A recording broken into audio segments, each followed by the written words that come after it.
suara. Allahu Akbar, kita di Indonesia bebas. Allahu Akbar.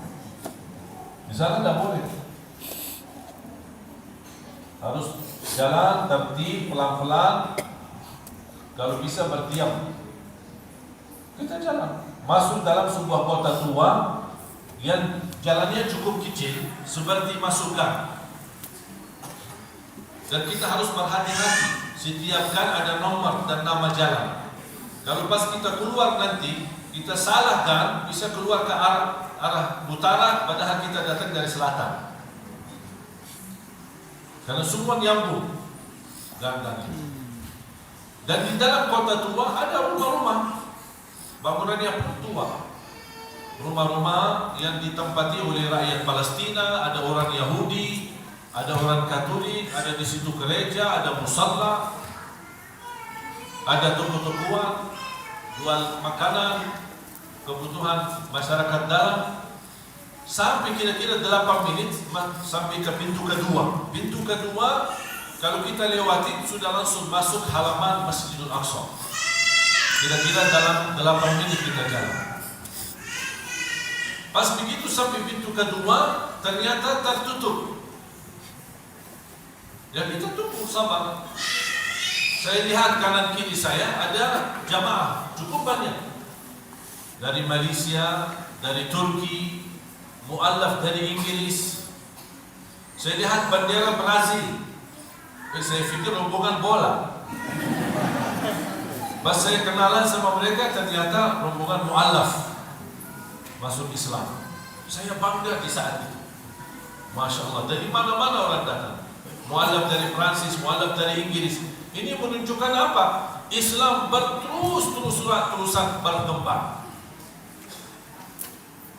Banyak tekanannya ke Islam, banyak tiada jumpa Islam, banyak memfitnah Islam, tapi tetap Islam. Sebagaimana janji Allah, yuriduna liyutfi'u nurallahi biafwahihim. Mereka berupaya memadamkan cahaya Allah, cahaya Islam, tapi Allah janji akan Allah sempurnakan cahaya Islam di muka bumi. Walaupun orang kafir membencinya. Yang ini janji Allah, jangan takut. Ini semua bahkan berlalu. Ada ujian, memang kadang kita merasa sakit, kadang merasa muncul rasa perasaan bingung. Insya Allah semua akan berlalu. Memang kita hidup seperti ini, ujian. Harus ada perlawanan. Jangan Anda merasa hidup tidak ada yang melawan kita. Harus ada perlawanan. Sunnatullah, hak dan batil, kebaikan dan keburukan harus berlawanan. Sampai hari kiamat itu tidak akan habis. Tapi yang ujung wal aqibatu lil muttaqin, pemenangannya itu kepada orang yang bertakwa. Kira-kira ditahan kita hampir 2 jam jemaah sekalian, tidak dibuka pintu. Sedangkan subuh 4:20 kita pagi ini tahajud, tidak dibuka pintu. Pasukan Israel ada jaga. Di samping saya ada seorang tua duduk. Saya tanya orang Palestina, tapi saya bertanya dengan cara emosi. Kembali kepada asal saya Arab. Ini kenapa enggak dibukain pintu? Orang Indonesia tidak ada yang komplain. Semua dia diam, sabar. Sampai hari kiamat dia sabar, tak apa-apa. Masya Allah. Saya tanya, ini kenapa sampai jam berapa ini? Kita sudah lama tunggu, kita mau kejar tahajud. Si bapak ini yang tua lihat itu saya. Kamu orang baru ya di sini? Ya, saya orang baru. Dari mana? Dari Indonesia. Memang awal-awalnya orang tidak percaya orang Indonesia tadi mancun ya. Itu orang mana ini? Pas kita berbicara, berdialog, dan dia berkata, Bapak karena pertama kali jadi di museum. Kami sudah biasa Pak, sudah 60 tahun. Kita 60 tahun seperti ini. Kadang dibuka, kadang tidak dibuka, kadang dikasih masuk, kadang tidak dikasih masuk. Begitu dibukain pintu, sudah mepet musalah subuh. Dan sempat tahajud. Pas begitu masuk area Masjidul Aqsa, saya tidak salat tahiyatul masjid, saya tidak sunnah qabliyah, saya tidak witir, saya tidak tahajud. Tapi pertama yang saya lakukan adalah sujud syukur di Masjidul Aqsa. Kenapa saya sujud syukur? Karena saat itu muncul dalam fikiran dan hati saya Indonesia. Kenapa muncul Indonesia? Karena saya begitu datang hanya sekali kunjungi Masjidul Aqsa, begitu luar biasa berat ujiannya. Dan saya ingat betapa nikmat besar di negeri kita Indonesia. Belum pernah ada aparat keamanan atau aliran atau lingkungan atau apa saja yang mencegah kita tidak boleh ke masjid. Alhamdulillah, nikmat. Dengan berbeda suku, berbeda budaya, berbeda bahasa, tapi masih alhamdulillah Indonesia bersatu. Makanya mohon jamaah sekalian, wajib kita sama-sama menjaga nikmat aman, tidak boleh terlalu mudah diadu domba. Pimpinlah anak-anak kita, karena anak-anak kita yang insya Allah akan membawa masa depan Indonesia. Kalau kita sebagai orang tua, sudahlah, cukup doa. Tapi tolong tanamkan kepada anak-anak kita, sebagaimana cinta iman, cinta Islam, cinta Quran, cinta juga tanah air Indonesia. Karena begitu negeri kita aman dan nyaman, insya Allah semua aktivitas kita aman. Majlis ilmu aman, acara maulid aman, Isra Mi'raj aman, tahun baru Hijriah aman. Tapi kalau kehilangan nikmat aman, mana kita bisa beraktivitas? Makanya ingat jamaah sekalian dan bersyukur selalu kepada Allah Subhanahu wa taala agar Allah Subhanahu wa taala tetapkan nikmat aman dan nyaman di negeri kita Indonesia. Kalau soal penderita, soal kemiskinan, soal politik, soal memang masih banyak masalah. Sabar. Mohon maaf kita sabar aja menghadapi penjajah 350 tahun. Padahal penjajah itu orang asing. 350 tahun kita sabar. Masa kita belum mampu sabar beberapa tahun aja dalam pemerintah-pemerintah yang belum begitu jelas? Tidak apa-apa. Anggap penjajah sebentar, nanti insya Allah diangkat penjajah, diganti dengan betul-betul merdeka. Merdeka politik, merdeka sosial, merdeka ekonomi. Dan selalu saya memiliki mata harapan, sepanjang apapun kegelapan, kezaliman, pasti akan datang satu saat terbitnya matahari adil. Karena Allah tidak mungkin membiarkan hamba-hambanya menderita dan susah. Ingatkan firman Allah Subhanahu wa taala suratul Nisa 147. Ma yaf'alu Allahu bi'adzabikum in syakartum wa amantum wa kana Allahu syakiran 'alim. Buat apa Allah menyusahkan kalian? Buat apa Allah membuat kalian hidup susah dan menderita? Buat apa kalian hidup sengsara? Buat apa Allah Subhanahu wa taala membuat kalian hidup seperti ini? Kalau memang kalian betul-betul orang yang beriman dan orang yang bersyukur. Dengan dua hal ini, syukur dan beriman, Allah angkat segala kesusahan.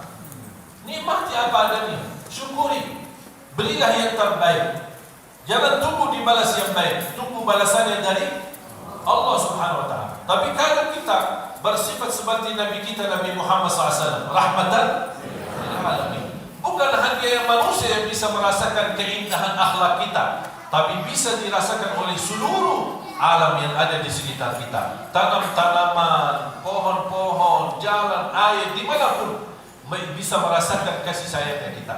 Tidak boleh buang sampah sembarangan, tidak boleh potong pohon, tidak boleh membuang kotoran di mana-mana. Jagalah anak-anak kita. Tanamkan cinta Al-Quran. Alhamdulillah kita lihat betapa berkembangan Al-Quran di Indonesia. Sudah sekarang banyak muncul anak-anak di bawah 10 tahun menjadi penghafal Al-Quran. Bahkan bisa mengharumkan nama Indonesia di luar negeri. Itu menunjukkan kenikmatan yang kita miliki luar biasa. Selama saya memimpin bersama teman-teman di Hafiz Indonesia sudah 6 tahun, dan insya Allah tahun ini menjadi tahun yang ke-7. Selalu mendapatkan penghargaan acara yang terbaik selama bulan Ramadan di Indonesia. Dan kita lihat anak-anak kita yang sudah berjuara, bisa mereka ke tanah suci, bisa membawa keluarganya haji dan umrah, bahkan bisa memandangkan ayat-ayat Al-Quran di tanah suci di sana. Sampai ketika saya membawa rombongan mereka ketika kami umrah, anak-anak hafiz Indonesia bertemu dengan anak-anak di tanah suci. Bacaan mereka dibandingkan anak-anak Arab di tanah suci jauh lebih indah, jauh lebih bagus, jauh lebih kumandang, jauh lebih lantang suaranya, jauh lebih indah, fasih hurufnya orang Indonesia.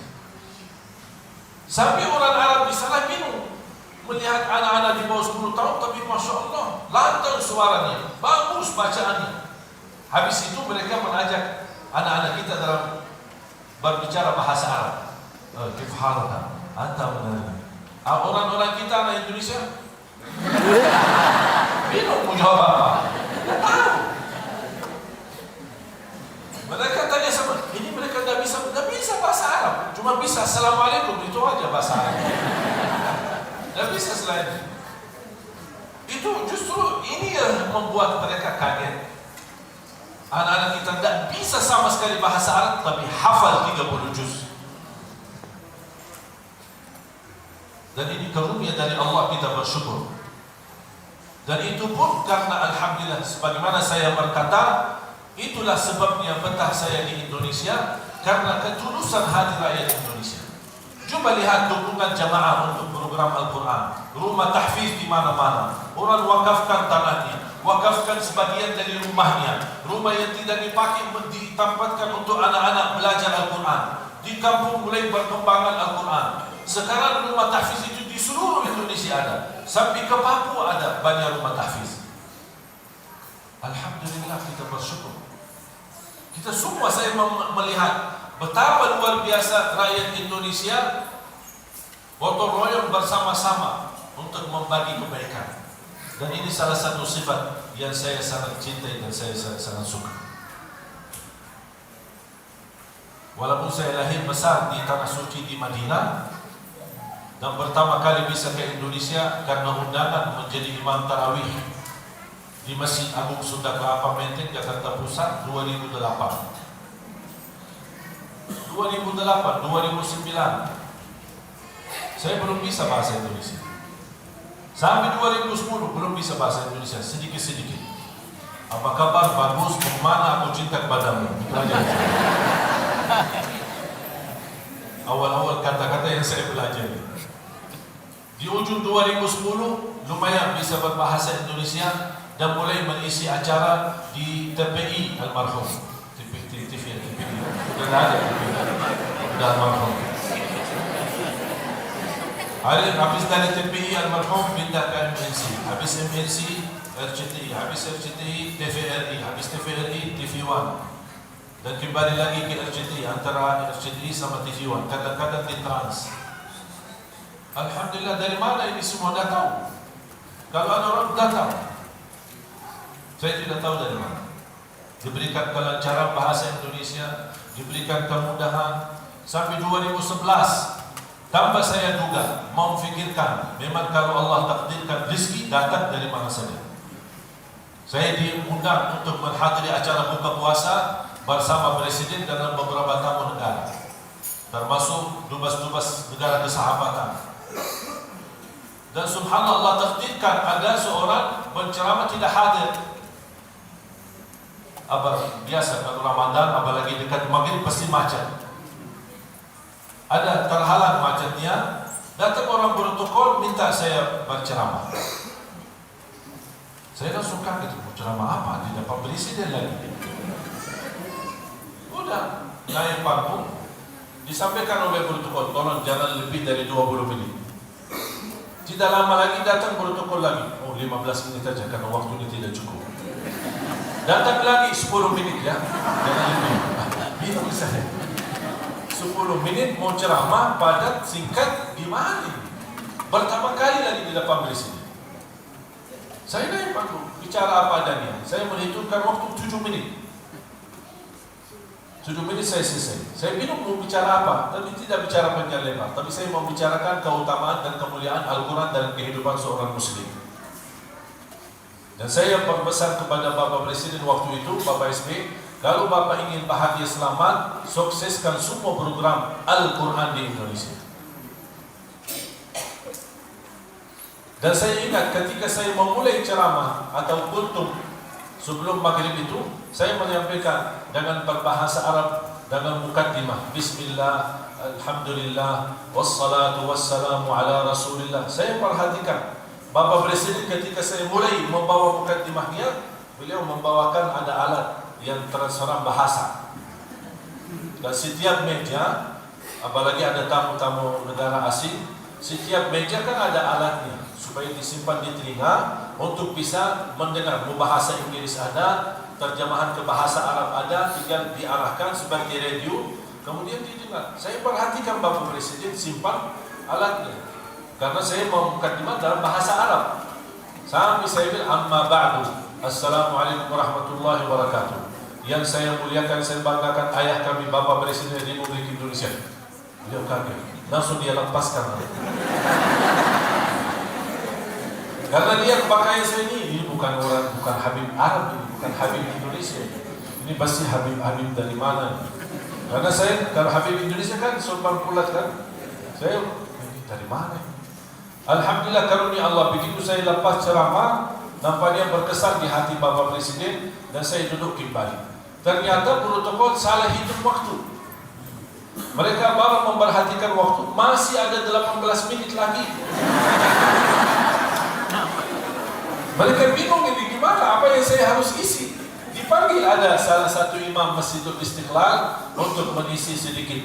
Baca Imam Istiqlal, baca Asmaul Husna, baca zikir, baca Subhanallah, Alhamdulillah. Masih ada lagi waktu. Sampai orang pada tidur. Akhirnya saya memperhatikan Bapak Presiden panggil orang protokol, tidak tahu bisikin apa. Terus orang protokol datang ke saya. Bapak Presiden minta lagi untuk ceramah lagi. Ini pertama kali dalam sejarah hidupku, dalam satu acara 2 kali saya isi. Begitu saya naik panggung, mohon maaf Bapak Presiden, ini baru pertama kali terjadi. Saya dalam satu acara 2 kali isi. Lalu saya isi sekarang yang kedua, barangkali tidak diundang lagi. Beliau ketawa. Alhamdulillah Allah memberikan karunia, saya tutupi dengan satu kisah. Selepas kisah ini, baru Bapak Presiden panggil dan duduk di samping beliau, buka puasa sambil ngobrol berbicara. Dia tanya dari mana? Saya bilang dari Madinah. Berasal dari Hadramaut, Yaman, tapi lahir besar di Madinah, tidak pernah ke Yaman. Di samping beliau ada Ketua DPR waktu itu Bapak Marzuki Ali. Dan beliau sampaikan, karena beliau sahabat lama, beliau sampaikan, oh ini berceramah, dakwahnya damai, adabnya disampaikan berkata-kata yang menenangkan. Akhirnya Bapak Presiden, subhanallah, tambah lama-lama dan tawar-menawar, mau gak menjadi warga negara Indonesia? Saya kaget. Ini tawaran langsung dari Presiden. Sedangkan sebelumnya, sebelum kejadian ini, 1 bulan sebelumnya, ada satu orang yang biasa urusan imigrasi, urusan dokumen, dia tawarkan, saya mampu dan bisa bantu Anda dapat warga negara Indonesia, tapi bayar 300 juta. 300 juta. Alhamdulillah dapat gratis. Dan ternyata subhanallah Allah titipkan menjadi kepercayaan Bapak Presiden waktu itu, diberikan warga negara ini. Tidak sampai 1 minggu, saya ditelepon sama Menteri Hukum dan HAM, datang ke kantor dan memberikan surat keputusan Republik Indonesia atas nama Presiden memberikan warga negara Indonesia.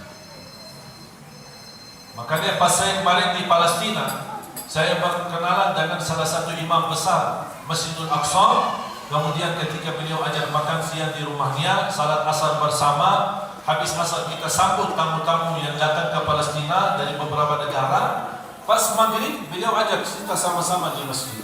Habis kita wudu, masuk masjid, tahiyatul masjid, salat azan maghrib. Selepas azan kita sunnah.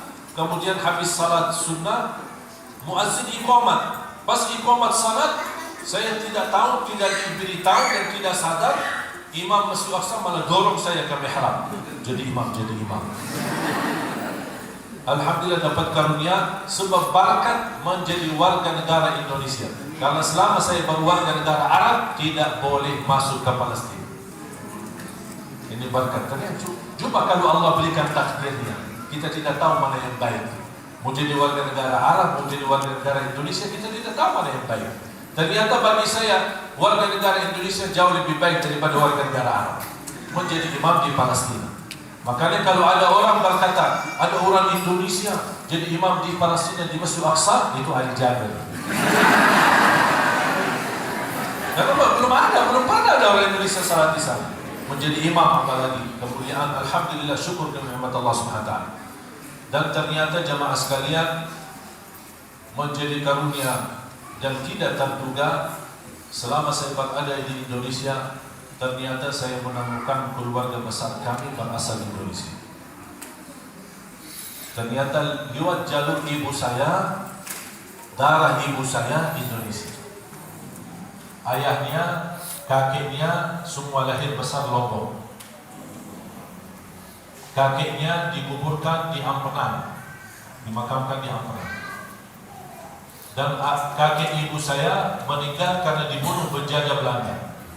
Karena beliau menyatukan masyarakat Sasak untuk melawan penjajah. Makanya menjadi saran dan perhatikan dari penjajah Belanda. Habis dibunuh, anaknya kembali ke Arab. Nikah di Arab, dapatlah ibu saya. Ibu saya nikah di Arab, dapatlah saya. Saya datang, saya nikah dan membawa istri ke Indonesia. Dua anak saya lahir dan besar di Indonesia. Subhanallah, kembali lagi ke Indonesia. Makanya saya ketika menerima penghargaan warga negara Indonesia, ternyata tidak salah menerima warga negara, karena memang kembali kepada asal ibu saya dan keturunannya, kakek-kakeknya, neneknya semua dari Indonesia. Ada hubungan darah, Lombok, Bumi Ayu, karena istri kakek saya, kakek ibu saya, istrinya orang Bumi Ayu. Ada juga Cirebon, ada juga Madura. Barangkali besok ada Betawi, belum tahu. Kalau belum ada Betawi, nanti Madura ada. Hah? Madura ada. Tinggal nanti kalau belum ada darah Indonesia, tinggal cari jodoh aja Betawi ya, biar ada darah mantap. Dan subhanallah, luar biasa karunia dari Allah. Makanya pas kemarin saya cek darah di rumah sakit, dokternya kaget, subhanallah, darahnya merah putih.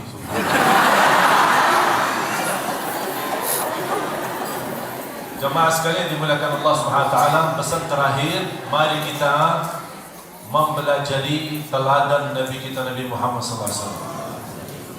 Saya harap kita praktik walaupun hal kecil, dianggap dalam pandangan mata kita hal kecil, tapi kita jaga demi mengikuti dan menghidupkan Nabi Muhammad dalam kehidupan kita sehari-hari. Walaupun Nabi Muhammad sudah lama wafat, tapi masih hidup di hati kita, masih hidup dalam kehidupan kita sehari-hari. Kalau makan dan minum, ingat pakai tangan kanan. Kenapa saya lakukan ini? Bukan karena diperintahkan. Tolong Bapak Ibu, ingat pesan saya.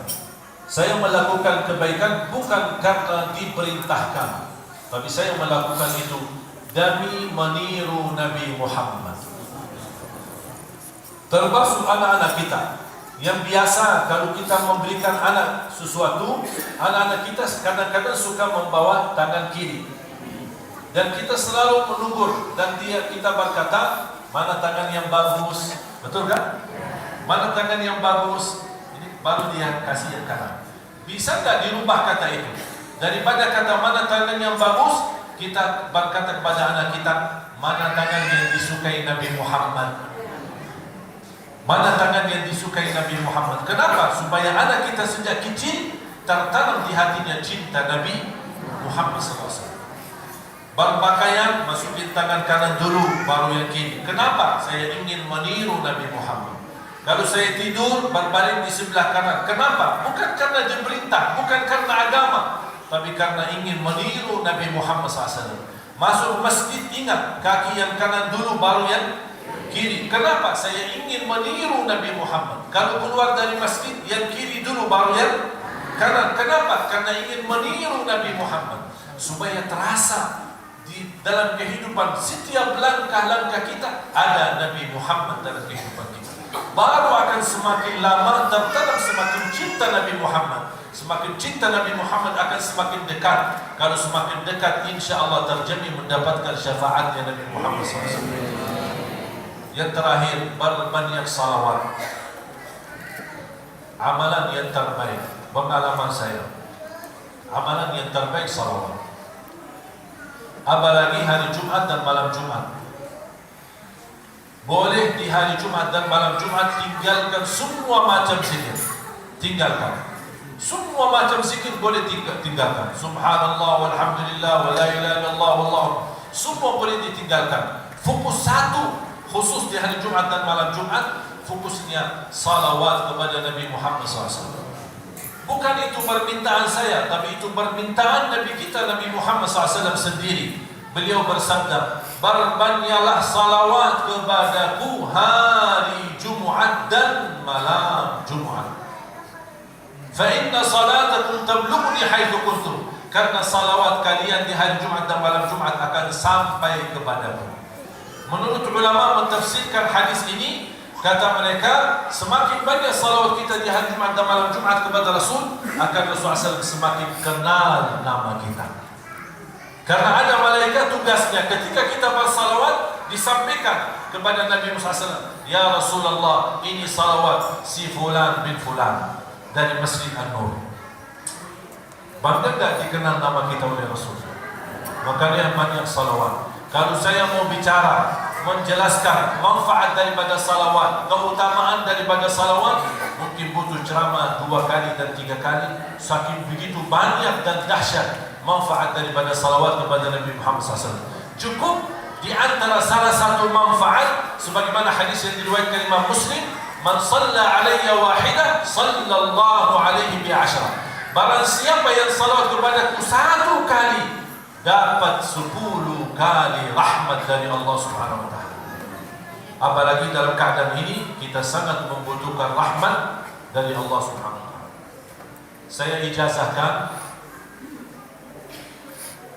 ada salah satu salawat yang sudah suka saya baca rutin, dan itu ada di ratib al-atas, bagus, sederhana. Allahumma salli ala Muhammad ya Rabbi salli alaihi wasallam. Salawat yang panjang boleh, yang pendek boleh, bagi Sayyiduna boleh, tidak bagi Sayyiduna boleh. Maka kesukaan hati Bapak Ibu boleh dilakukan. Intinya bersalawat. Apapun nama-namanya, apapun judulnya, intinya bersalawat. Kalau saya biasa suka awali salawat rutin saya suka awali dengan salawat Ibrahimiyah. Apa itu salawat Ibrahimiyah? Yang kita baca di dalam tahiyat. Allahumma salli ala Muhammad wa ala ali Muhammad kama sallaita ala Ibrahim wa ala ali Ibrahim innaka Hamidum Majid wa barik ala Muhammad. Itu disebutkan oleh ulama salawat Ibrahimiyah. Saya baca 10 kali karena memang lumayan panjang. Saya baca 10 kali. Habis itu saya baca yang lain, tapi dalam jumlah yang tidak terbatas, bebas. Di antaranya yang saya bawa dan rutin, Allahumma salli ala Muhammad ya Rabbi salli alaihi wasallim. Allahumma salli ala Muhammad ya Rabbi salli alaihi wasallim. Kalau bisa minimal dalam sehari 10 kali. Kecuali hari Jumat sebanyak-banyaknya. Dan salah satu terkabul doa kita selalu disertai salawat. Saya kasih contoh, dan ini ijazah yang kedua, dan saya tutup doa. Jadi ijazah pertama, Allahumma salli ala Muhammad ya Rabbi salli alaihi wasallam. Ijazah yang kedua, setiap langkah doa disertai salawat. Ini menjadi rahasia terkabul doa kita. Contoh, Bismillahirrahmanirrahim. Alhamdulillahirabbil alamin. Allahumma shalli ala Muhammad wa ala ali Muhammad. Ya Allah, ampunilah segala dosaku. Allahumma shalli ala Muhammad wa ala ali Muhammad. Ya Allah, ampuni kedua orang tuaku. Allahumma shalli ala Muhammad wa ala ali Muhammad. Allahumma ighfir lil muslimina wal muslimat wal mu'minina wal mu'minat al ahya'i minhum والأموال. اللهم صل على محمد وعلى آل محمد. Ya Allah, akhiri hayat kami dengan husnul khatimah. Allahumma salli ala Muhammad wa ala ali Muhammad. Ya Allah, berilah kepada kami keturunan anak salih, salihah, anak penghafal Al-Quran, berakhlak-akhlakul Quran. Allahumma salli ala Muhammad wa ala ali Muhammad. Ya Allah, mudahkan berkah rezeki, donasi hutang, sembuhkan penyakit. Jadi setiap langkah doa selalu di bawah salawat kepada Nabi SAW. Itu mujarrab dan dijamin doa kita makbul. Dan ini ijazah yang kedua untuk Bapak Ibu. Mudah-mudahan setiap doa kita untuk diri kita, untuk orang tua kita, untuk anak-anak kita selalu disertai di awal salawat, di akhir salawat, dan di tengahnya pun salawat. InsyaAllah akan semakin berkah doa kita dan dijamin makbul di sisi Allah Subhanahu Wa Taala. Amin ya Rabbal Alamin. Semoga bermanfaat. Mudah-mudahan semua yang hadir senantiasa diberikan oleh Allah kekuatan mampu mengamalkan apa yang sama-sama kita pelajari. Allahumma inna nas'aluka al-huda wa tuqa wal afafa wal ghina. Allahumma salli ala Muhammad wa ala ali Muhammad. Ya Allah, berilah kepada kami petunjuk pada jalan yang lurus. Hidupkanlah kami dalam keadaan iman, wafatkanlah kami dalam keadaan Islam, akhiri hayat kami dengan husnul khatimah. Allahumma salli ala Muhammad wa ala ali Muhammad. Allahumma ya Allah, panjangkan umur kami, istiqamah ta'at, istiqamah beribadah, istiqamah Islam iman sampai akhir hayat. Allahumma salli ala Muhammad wa ala ali Muhammad. Ya Allah, ampuni kedua orang tua kami, ampuni ya Allah mereka, ya Allah sayangilah mereka. Ya Allah, kami tidak mampu membalas kebaikan kedua orang tua kami. Kami mohon angkatlah mereka dan jadikan mereka di sisimu mulia dunia akhirat. Allahumma salli ala Muhammad wa ala ali Muhammad. Allahumma ighfir lil muslimin wal muslimat wal mu'minin wal mu'minat al ahya'i minhum wal amwat. Allahumma salli ala Muhammad wa ala ali Muhammad. Ya Allah, berilah kepada kami barakah rezeki, panjang umur, sihat wal afiat. Berikan kemudahan bisa ke tanah suci, haji dan umrah dan ziarah Nabi Muhammad sallallahu alaihi wasallam. Allahumma salli ala Muhammad wa ala ali Muhammad. Ya Allah, berikan kepada negeri kami menjadi negara yang makmur, baldatun thayyibatun wa rabbun ghafur. Berikan kepada kami pemimpin yang takwa, pemimpin yang adil, pemimpin yang amanah, pemimpin yang jujur,